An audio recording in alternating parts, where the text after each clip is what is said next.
अभी ऊपर गया, देखो ऑटो में ऊपर जाता है तो इसको रोकने के लिए मैनुअल में करेगा, रुक जाएगा। नहीं, स्टॉप प्रेस करना फिर मैनुअल में करना। अच्छा, इसका साइकिलिंग है ना, उसमें बॉन्ड है। हाँ वही।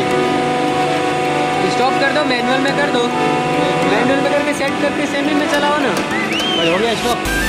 हो गया स्टॉप, मैनुअल किया आपने। ठीक है, आप प्रेस करोगे आर्म डाउन आएगा।